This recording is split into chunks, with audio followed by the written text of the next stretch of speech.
ಕನ್ನಡಿಗರ ವಿರುದ್ಧ MES ಮುಖಂಡ ನಾಲಿಗೆ ಹರಿಬಿಡ್ತಾ ಇದ್ದಾನೆ. ಕನ್ನಡಿಗರು ನಾಲಾಯಕ್ ಅಂತ ಈ ನಾಡದ್ರೋಹಿ ಹೇಳ್ದ. ಕಂಡಕ್ಟರ್ ಮೇಲಿನ MES ಗೂಂಡಾಗಿರಿಯನ್ನ ಸಮರ್ಥನೆ ಬೇರೆ ಮಾಡ್ಕೊಂಡಿದ್ದಾನೆ.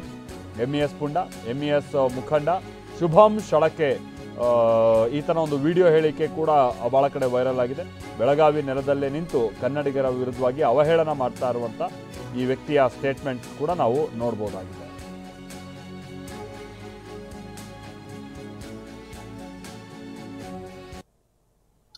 नमस्कार, जय शिवराय, जय महाराष्ट्र. सकाळपासून बातम्या पाहतोय. पहिल्यांदा बातमी आली चित्रदुर्ग कर्नाटक येथे एका एसटी महामंडळाच्या बसला अडवून त्या कंडक्टरला काळं फासून त्याला कन्नड बोलता येते काय.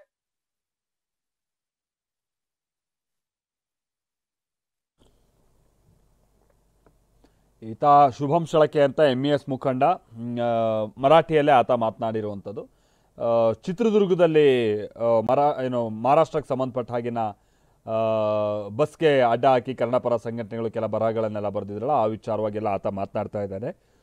ಸಹದೇವ್ ನಮ್ಮ ಪ್ರತಿನಿಧಿ ಇದಕ್ಕೆ ಸಂಬಂಧಪಟ್ಟಂಗೆ ಮತ್ತಷ್ಟು ಡೀಟೇಲ್ಸ್ ಅನ್ನ ಕೊಡ್ತಾರೆ. ನಮ್ಮ ಜೊತೆಗೆ ನೇರ ಸಂಪರ್ಕದಲ್ಲಿ ಜಾಯ್ನ್ ಆಗ್ತಾ ಇದ್ದಾರೆ. ಸಹದೇವ್, ಒಂದು ಕಂಡಕ್ಟರ್ ಮೇಲಿನ ಈ ಹಲ್ಲೆ ಪ್ರಕರಣಕ್ಕೆ ಸಂಬಂಧಪಟ್ಟಂಗೆ ಮತ್ತೋರ್ವ ಅಲ್ಲಿಗೆ ಒಟ್ಟು 5 ಮಂದಿಯನ್ನ ಅರೆಸ್ಟ್ ಮಾಡ್ದಂಗೆ ಆಯ್ತಲ್ಲ. ಈತ ಎಲ್ಲಿದ್ದ, ಏನು ಎತ್ತ, ಇವತ್ತು ಗಲಾಟೆಯಲ್ಲಿ ಆತನ ರೋಲ್ ಏನಿತ್ತು ಅನ್ನೋದು ಗೊತ್ತಾಗಿದೆಯಾ ಸಹದೇವ್? ಅದ್ರ ಜೊತೆಗೆ ಇದಕ್ಕೆ ಸಂಬಂಧಪಟ್ಟಂಗೆ ಮತ್ತೇನೇನು ಡೆವಲಪ್ಮೆಂಟ್ಸ್ ಆಗ್ತಾ ಇದೆ ಅಂತ ಹೇಳಿ, ಒಂಥರ ಇಂಡಿಯಾ ಪಾಕಿಸ್ತಾನ ರೀತಿಯಾದಂತಹ ವರ್ತನೆ ಆಗ್ತಾ ಇದೆಯಲ್ಲ, ಇದು ಬಹಳ ಆತಂಕಕಾರಿ ಇದು ಸಹದೇವ್.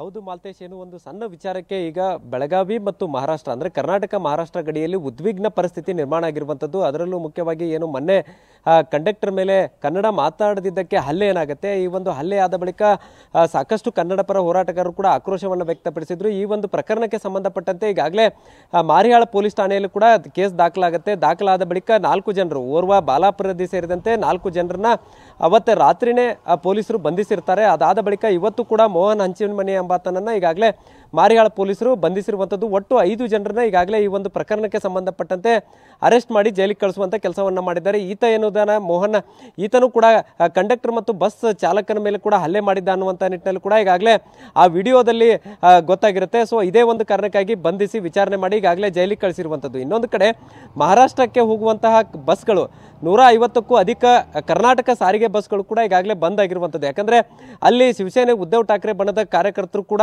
ಗುಂಡಾವರ್ತನೆಯನ್ನು ತೋರ್ತಾ ಇದ್ದಾರೆ.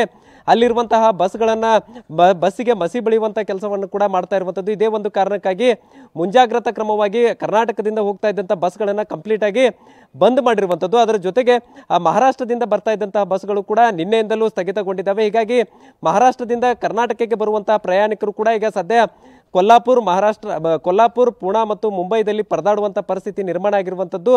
ಇದೆಲ್ಲದರ ಬೆಳವಣಿಗೆ ನಡುವೆ ಈಗ ಬೆಳಗಾವಿಯಲ್ಲಿ ಭಾಷಾ ಕಿಚ್ಚನ್ನ ಹಚ್ಚುವಂಥ ಕೆಲಸವನ್ನ ಶುಭಂ ಶಳಕೆ ಈತ ಏನಿದ್ದಾನೆ, MES ಪುಂಡ ಮುಖಂಡ ಏನಿದ್ದಾನೆ ಈತ ಮಾಡ್ತಾ ಇರುವಂಥದ್ದು. ಪ್ರಚೋದನಕಾರಕ್ಕೆ ಹೇಳಿಕೆ ಕೊಡುವುದರ ಜೊತೆಗೆ ಕನ್ನಡಿಗರನ್ನ ಕೆರಳಿಸುವಂಥದ್ದನ್ನು ಕೂಡ ಹೇಳಿಕೆಯನ್ನು ಕೊಡ್ತಾ ಇರುವಂಥದ್ದು.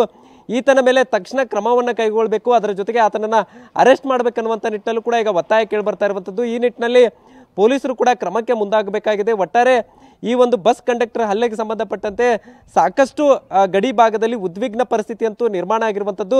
ಇದೆಲ್ಲವನ್ನು ಬಗೆಹರಿಸೋಕೆ ನಾಳೆ ರಾಮಲಿಂಗ ರೆಡ್ಡಿ ಅವರು ಕೂಡ ಬೆಳಗಾವಿಗೆ ಬರ್ತಾರೆ ಅನ್ನುವಂಥ ಮಾಹಿತಿ ಕೂಡ ಇರುವಂಥದ್ದು. ಸೊ ಹೀಗಾಗಿ ಒಂದು ಕಡೆ ಪ್ರಯಾಣಿಕರ ಪರದಾಟ, ಇನ್ನೊಂದು ಕಡೆ ಕನ್ನಡಿಗರ ಆಕ್ರೋಶ, ಮಹಾರಾಷ್ಟ್ರದಲ್ಲಿ ಶಿವಸೇನೆ ಪುಂಡರ ಗುಂಡಾಗಿರಿ ಕೂಡ ನಡೀತಾ ಇರುವಂಥದ್ದು. ಸೊ ಇದನ್ನು ಸರ್ಕಾರವೇ ಮಧ್ಯಸ್ಥಿಕೆ ವಹಿಸಿ ಬಗೆಹರಿಸಬೇಕನ್ನುವಂಥ ನಿಟ್ಟಿನಲ್ಲೂ ಕೂಡ ಈಗಾಗಲೇ ಗೋವಿಂದ ಕಾರಜೋಳ ಅವರು ಕೂಡ ಮನವಿಯನ್ನು ಮಾಡಿಕೊಂಡಿರುವಂಥದ್ದು.